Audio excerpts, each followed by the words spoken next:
gonna blow him out.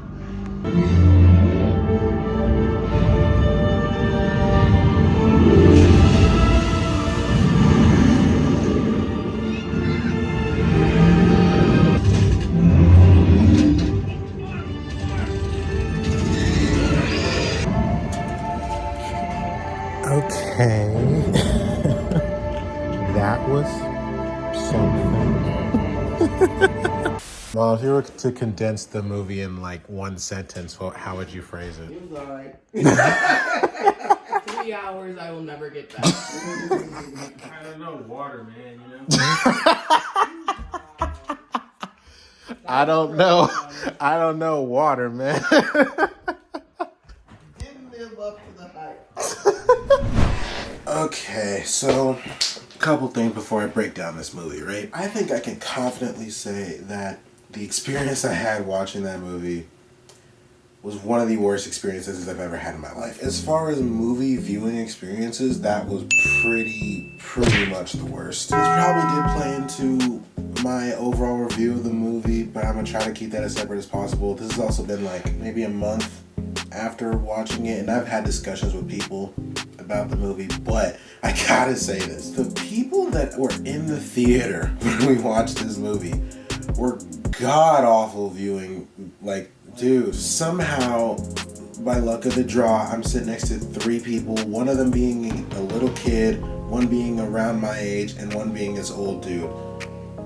Old dude couldn't hear nothing, so he kept asking the other guy what was happening, and he was practically yelling across to him what was going on when he didn't have to, like especially in quiet scenes. Kid was being a kid, just being like, haha, he said this, or whoa, that's so cool. He's like 9, I get it. He was honestly the most well-behaved out the group. Other dude, I swear to God, this dude brought in canned drinks and was snapping them open, smacking everything he ate.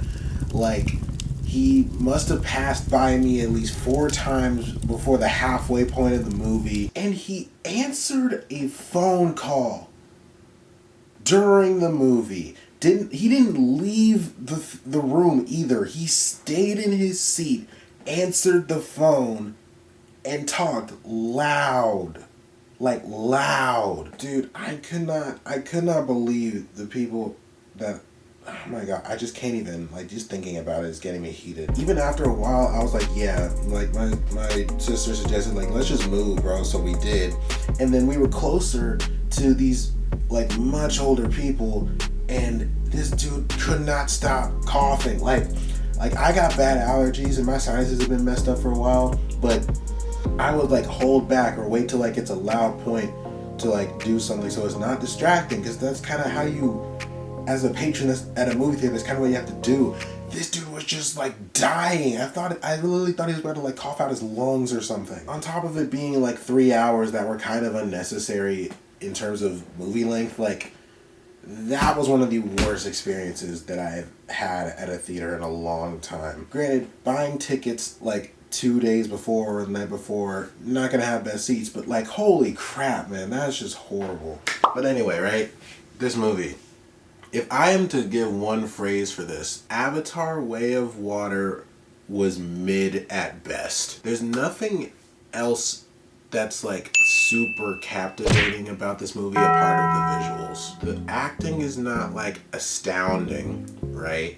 It's all CGI, and it's not like I'm hating on the fact that it's CGI, because that was the whole reason why we joined in on the hype train for the first movie. And when we think about it, going back to the first movie, the CGI is really cool, and it was incredibly innovative and revolutionary for the time that it came out. The story is not great.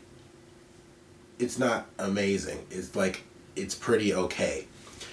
And then, in my opinion, the story this time around is worse because it's pretty much the same. Like, visuals are the only thing that carried in this movie. Like, the cinematography is top notch because of like how they work scenes, like, because it's a lot of water scenes. Like, that's all impressive. That's all very impressive. Like, I'm not taking anything away from that. But if we're talking like the plot lines, the character arcs, overall storyline, like development, that kind of stuff. It's kind of like, it's just a crock pot of mess if you think about it. The plot lines are as frayed as half of the dreads from the main character cast. Like, bro, half the stuff about, I don't even remember her name, but the adopted daughter kind of doesn't get explored. And then you have the same kind of story of being like the outcast kid with the youngest son. You end up killing the oldest son, kind of, not really out of nowhere, but kind of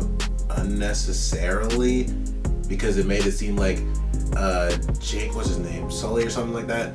I don't remember his name.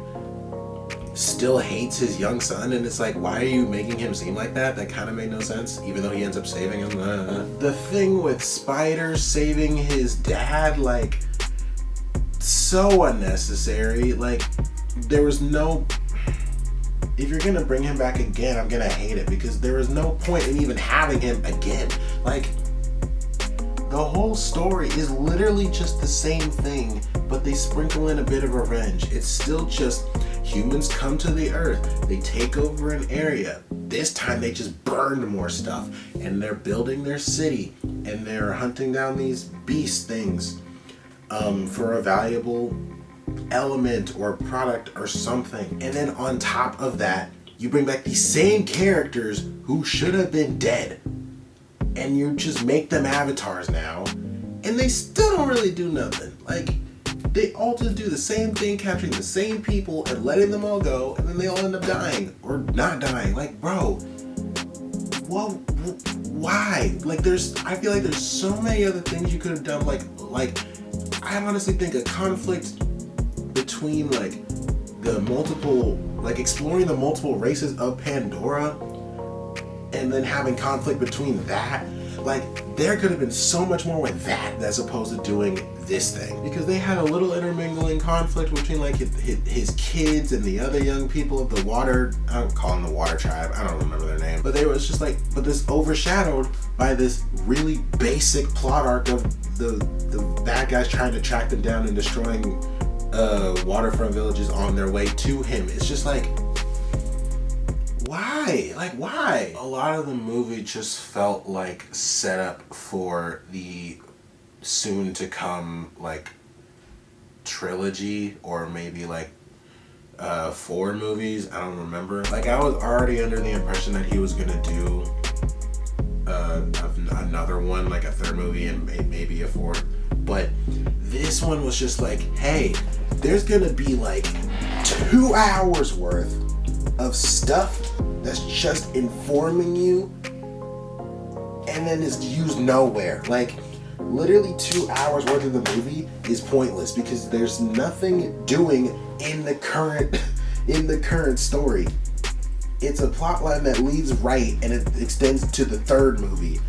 It's just kind of here to be there, and then it's like gone. You could easily just cut that and move it on to the 3rd movie and not explain any of it now, because the movies are so long that I guarantee you nobody would care. Like, the fact that you made it sit for like 3 hours for information that was kind of pointless for another like 5 years until we get the next one. The stuff in the giant whale things that like is apparently more valuable than human life won't be explored till the next one. The whole thing about the adopted daughter with their mystery father not gonna get explored again.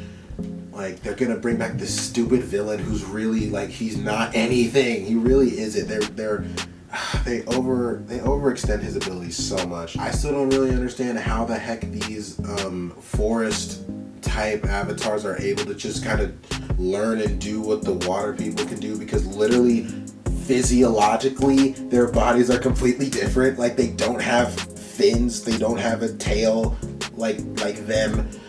Their whole body is completely designed differently. How does that make sense? Also, if they're gonna be like, hey, well, you are us now, this is your home, protected, your son is dead here, protected, like this, you are our people now, and now Jake, whatever his name is, like, he's right, we are home. Like, bro, what about the first group you were with? There was that whole argument with your wife about, hey, these are our people, this is our home, let's protect it. And you were like, we protect it by leaving. Now you want to be like, oh, well, let's protect it because our son is dead here. I don't care if your son's dead here, bro. These aren't really your people, man. They're not really your people. The thing that annoys me most about this is that I'm gonna end up watching the following movies because it's always just a visual spectacle every time one of them is out. But it bothers me that like this will continue to be amongst the top grossing like film franchises of all time just because of the first, you know? No disrespect to James Cameron at all, but like now that you don't have an edge necessarily in terms of like working CGI, like it's not really an innovation anymore. You gotta make your stories better because there shouldn't be anything else keeping people in. Like this sequel has now like broken what, top 5, top 10, I don't remember, in highest grossing movies of all time. And it honestly, no. Like, I know that the first Avatar is up there, and I know that Avengers Endgame is up there. Neither of which is like, I guess for the comic culture, it kind of makes sense that Endgame is up there. But like, if you really think about it, there are a lot of movies that like are artistically executed and just delivered overall as like better films, but because obviously the visual and like the trends and stuff don't help them catapult up to the top ranks in terms of like gross amount. Honestly, if it isn't too late, I would say don't go see this movie because it kind of isn't worth 3 hours. Like, I would much rather wait until it's on a streaming thing and then just watch it like an hour at a time, or like watch it like as 30-minute episodes like each week or something. Like, literally, I don't think you have anything to lose by waiting on watching this movie. I'm sorry, I'm not trying to throw massive shade on anybody because obviously cast, crew, everybody involved, they were just doing their job, and it still is incredibly like just visually impressive, duh. And it costs a lot of money and effort to do all of this. I'm not trying to take anything away from that, but from a consumer perspective, it just isn't great. That's just how I feel. I just don't think it's great. If you guys have seen this movie, comment down below what you guys think of the movie. Also comment down below what you guys think of my opinion, because this is like a sample of all the thoughts I had like the last week or two after watching it. Like my family got an earful about all of my opinions there. If you enjoy my little rant review, make sure you drop a like on this video, comment down below, subscribe to the channel, hit the bell notification bell so you get notified of future uploads like this one, and check out my link in the description down below, socials, Twitch, and Patreon, where you get access to content, early, exclusive, sometimes uncut, depending on what it is, but it's across all of my platforms, so go show. I can't even talk today, man. I gotta move. Anyway, make sure you guys do all that good stuff. Thank you guys so much for watching, and hopefully I'll see you in another video. Avatar 3 better not be disappointing.